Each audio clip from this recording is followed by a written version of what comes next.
Hi, thanks for stopping in at my channel today. Did you know that you have a story to tell? Why don't you let me help you tell it? I'm Judy Shearwaters. Here on my channel, I bring you a writing prompt every week, and sometimes I intersperse it with some author interviews of people, ordinary people, who have stories they need to tell. And today I have a very, very special couple who have written a book about their journey through a cancer crisis, how they dealt with it, how they came out the other end, and the hope that they want to leave for you. So stick around, listen to this interview with Dalia and Remon, and I just pray that you will enjoy it and you will see the hope in their story and what they have to say. 3. Welcome, Remon and Dalia. How are you today? You're good. Good. Yeah. Oh, good. All right. Well, thank you for agreeing to come on with me again. I've already interviewed you a couple times before for other programs, but I'm so glad you're here on my channel. So, Thank you. We're so glad to be with you. Good. So I just have a few questions. We're going to kind of just talk through this. And Dalia, I want to ask you to start with, how old were you when you were first diagnosed? I was 27. 27. Okay. And what was the diagnosis and what was the doctor's prognosis of your illness? Yeah, first they said that it's enlarged spleen.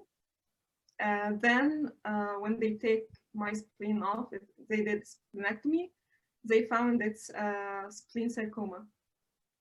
Okay. Yeah. A very rare form of cancer, right? Yeah, so it's what they call it? Polymorphic spleen Polymorphic, sarcoma. yeah. Okay. All right. So what did the doctor tell you? What was the prognosis? But they said that it was a very rare type of cancer, Mm-hmm. and they didn't know exactly where did it start. Actually, that's why they called it polymorphic, because they didn't know the origin of the cell that started the cancer. But they all agreed it's a very rare type and it's very aggressive type. They didn't have like a plan for it. At first, the doctor told me we don't need chemotherapy. So I thought he said that because I am all good and they take the tumor off and I'm fine. But he said that because there is no cure for my there is nothing can work with this type of cancer. Okay. When they said that we're not gonna go through chemotherapy after the first surgery, we're like, yeah, that was a great news, yeah. But the hiding lines behind these news that there is no chemotherapy that is good for this kind of cancer. So it actually doesn't matter if you take chemotherapy or not. Okay. So a doctor finally did give you kind of a lifespan to expect. What was that? Yeah, after my first surgery, there was another recurrent.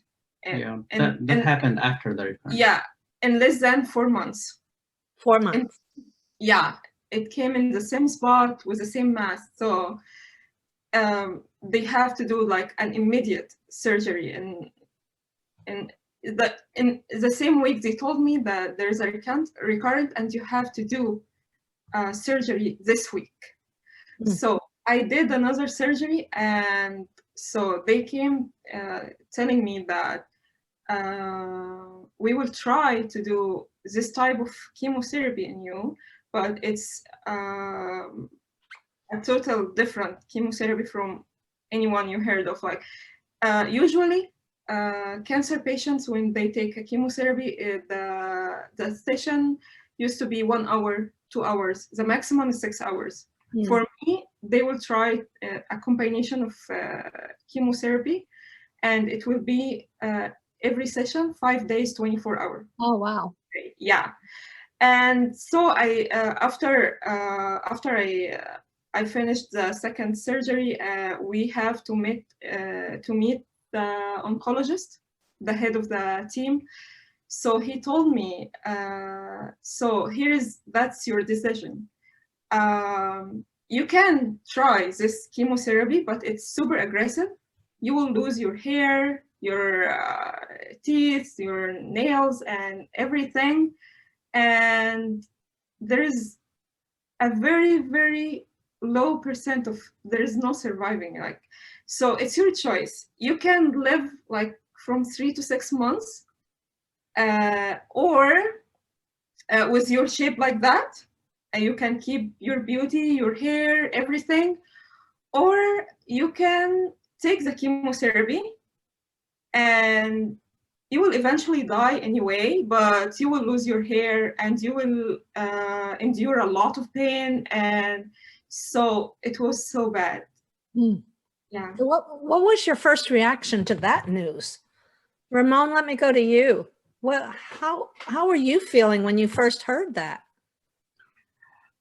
The first time I heard that, I was like, after the first surgery, my reaction was a little different. After the first surgery, I thought like, okay, we're over it. She had cancer. That was quick. We knew that she had cancer, but it's already over. It's out. So it's time to go back to our normal lives. She was feeling terrible for the last 3 or 4 months, maybe 6 months, but now she's supposed to get better. And actually, she after the first surgery, she started to get better for 2, 3 months, and after the third month, she started to feel bad again.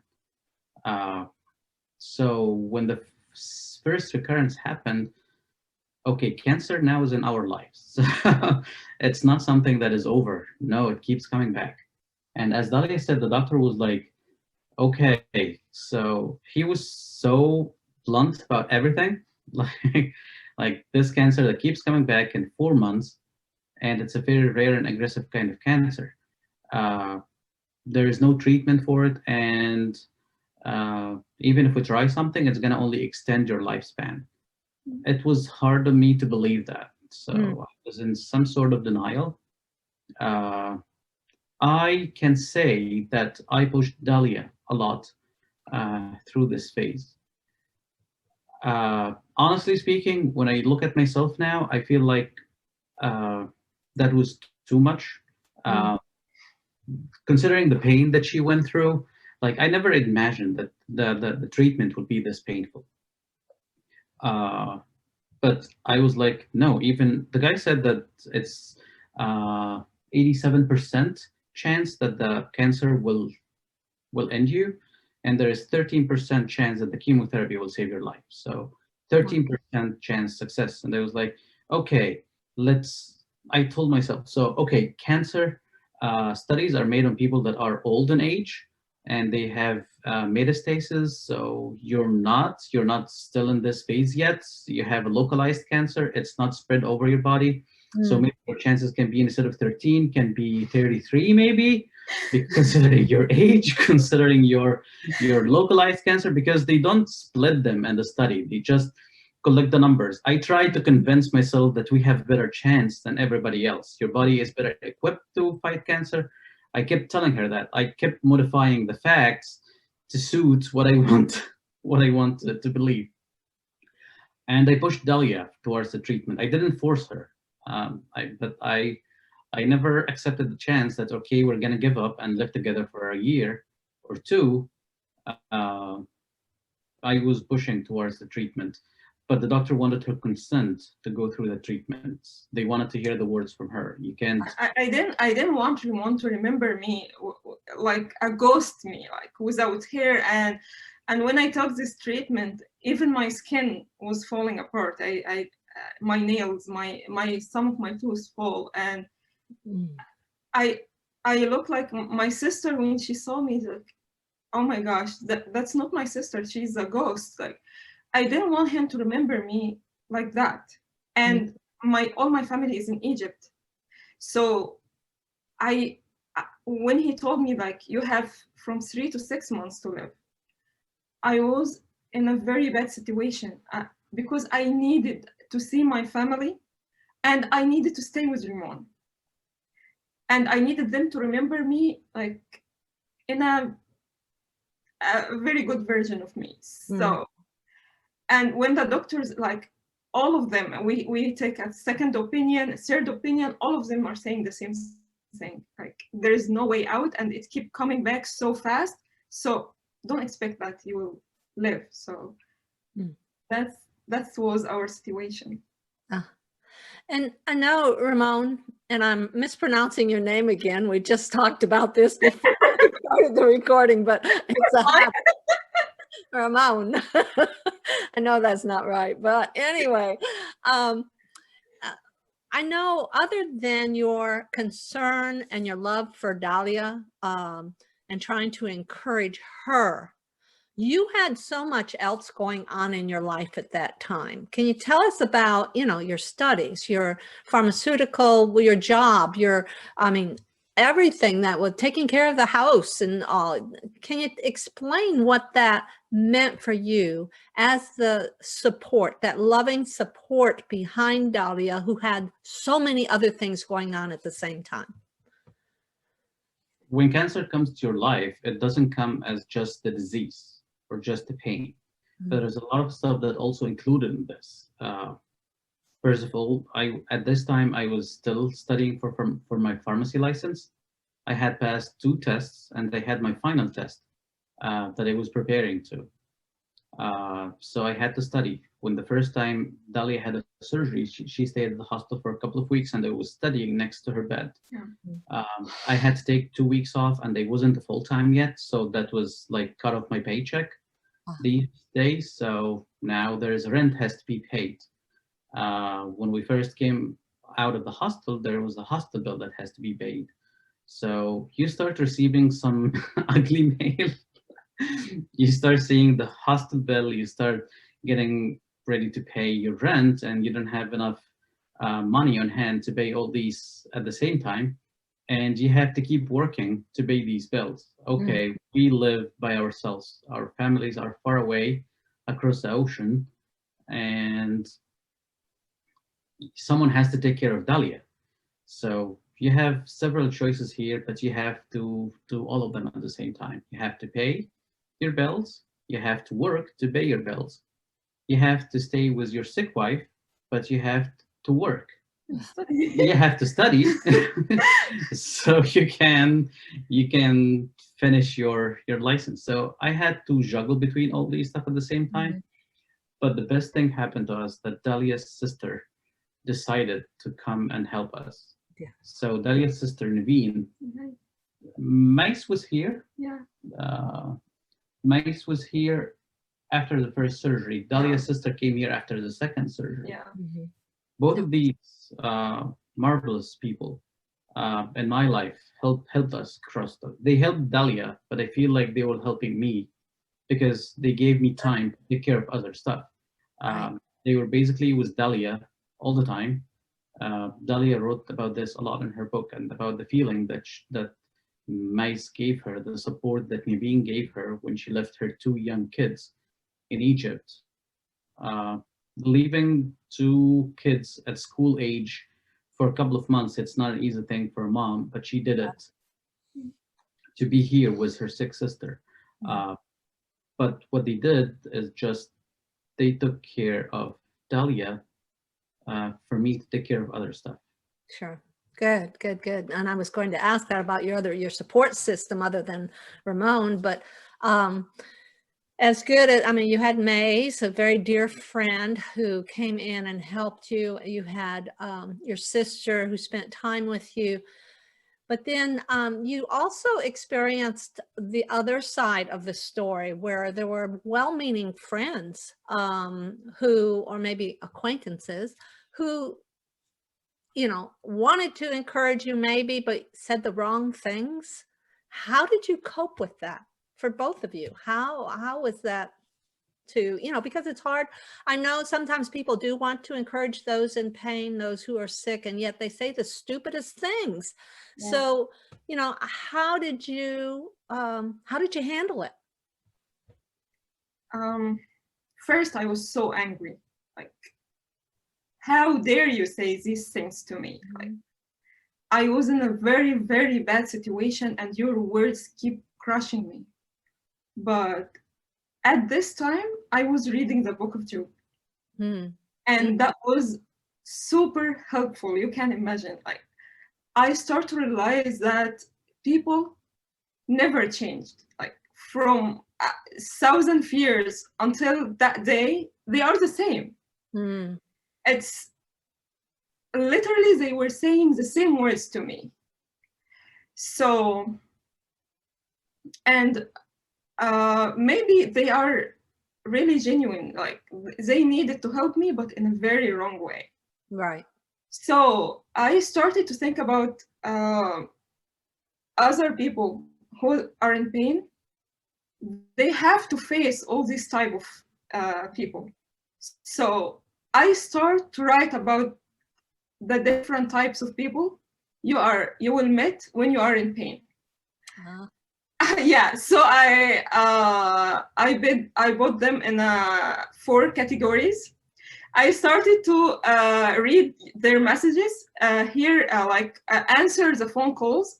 After I stopped a while from answering any phone calls that would bother me, so I changed my mind when I really liked the idea that Job, like the book of Job, have showed me all these type of people. So I said, you know what? I will write about them. I start to yeah. So I put them in 4 categories, and I start to write about these categories, how they react, and what I wanted them to do, what I imagined or I really wanted them to do for me. Mm-hmm. Yeah, maybe I will write them in a different blog or something like that, because I still have them right now in my area. That's good. That's helped me a lot. Overcome, yeah. So how are you now, Dalia? I am good. Actually I'm still having some difficulties. Like maybe my heart is not functioning as before. My energy is getting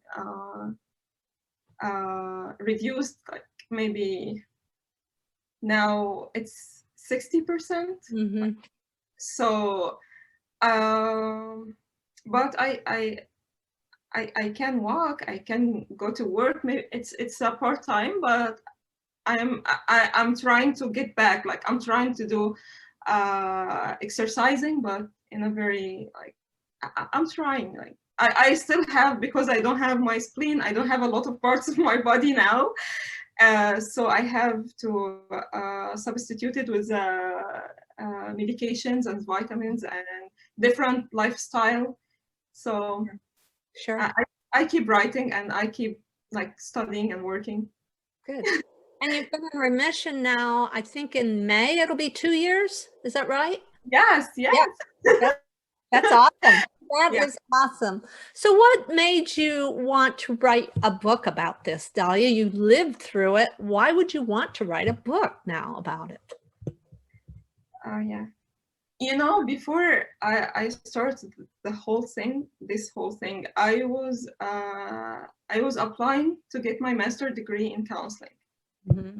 And the reason I was doing that is because I really love to help others. Really, that's my passion. So when I have this pain, I start to receive a lot of questions from people like, why is this pain? And you are so young. Why is this happening for you? Are you a sinner, or maybe you are?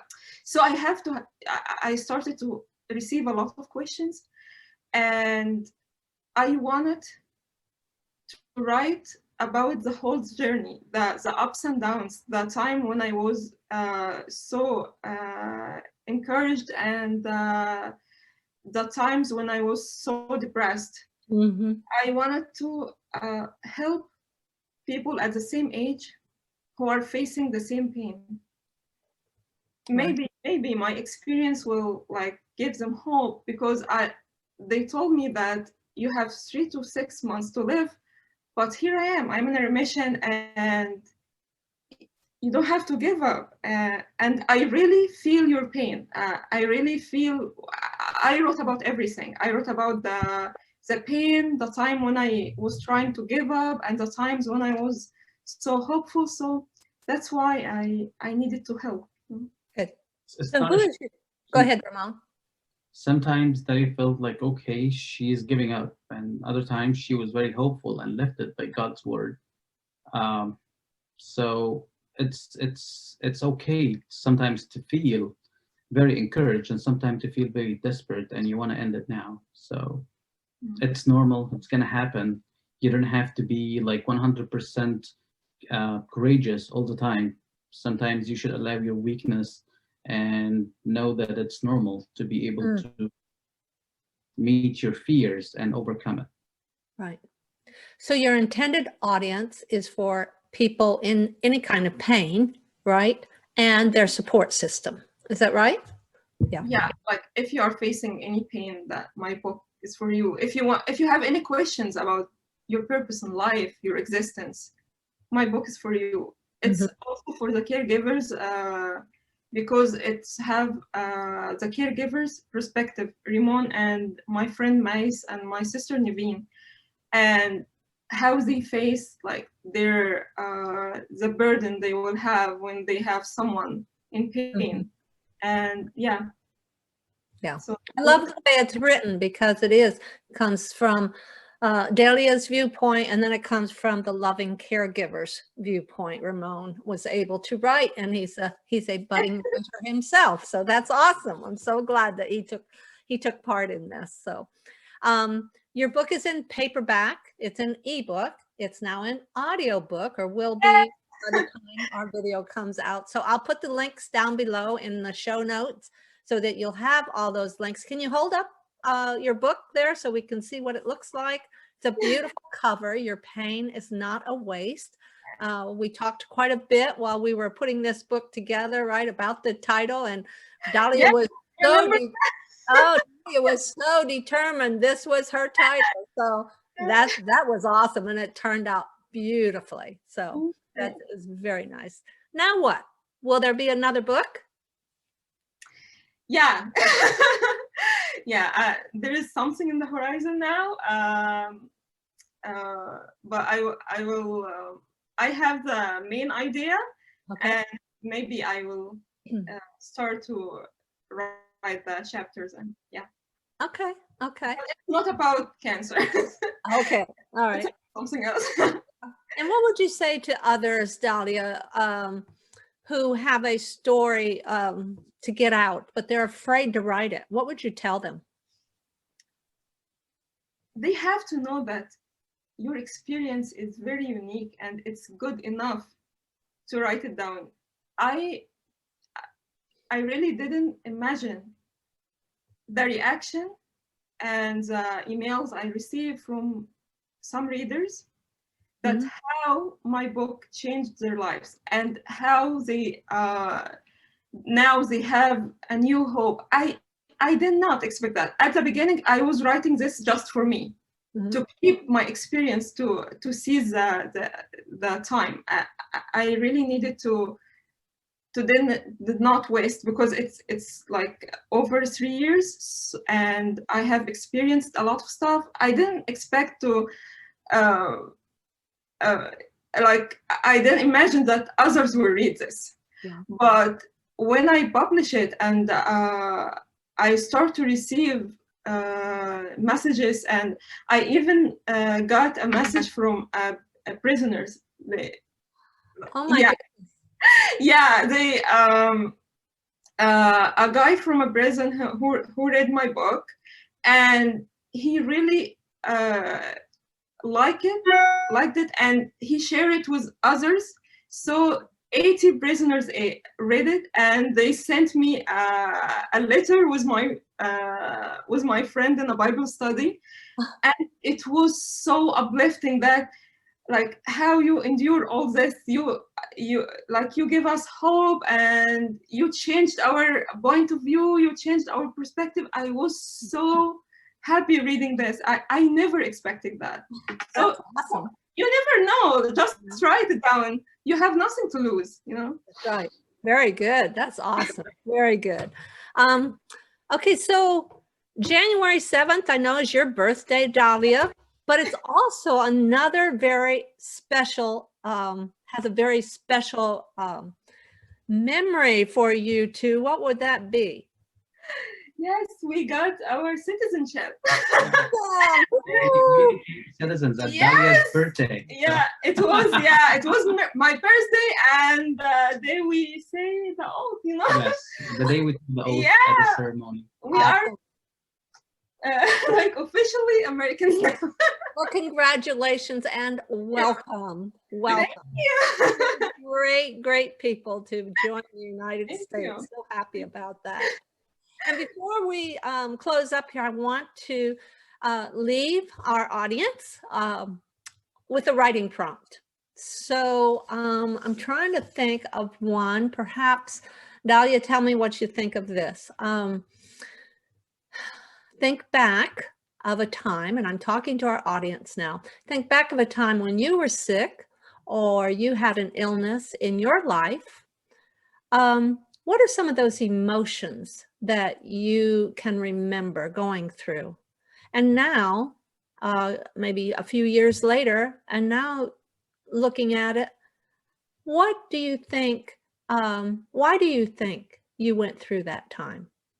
And Dalia did a lot of searching her soul too, you know, why am I going through this? Hence the name of the book, you know, Your Pain is Not a Waste. So think about that. Why did you have to go through your illness? Why did you have to go through any kind of sickness? You could have been a child, a teenager, whatever. Think about it, write it down, and, you know, just think of those emotions that you had. So I'm going to say goodbye to you two, Dalia and Remon, right? Did I get it right? Remon. Yeah. So I just had the most fun and the honor of working through this book with the two of them. It was probably a highlight of my many years, but I enjoyed working with them, and they are just sweet people who have a horrendous story to tell, but it ends in hope for everybody. So thank you. We thank you, Judy, so much. You have been so helpful along the whole way. Your experiences, like, amazing. Without you, this book will not never see the light, you know? Yeah. Starting from day one, when we started writing, until design, editing, everything. Printing, you have deep knowledge about every step. So we really thank you, and you're so patient too. Yes. We love you so much. I love you so much, Julia. Okay, well, thank you so much, and we will see you another time, I'm sure, because you're coming to Texas, right? Yeah, maybe, yeah. Yes. So when you have some time off work, Remon, we're going to have you down here right away. Okay? Yeah. Take care. All right.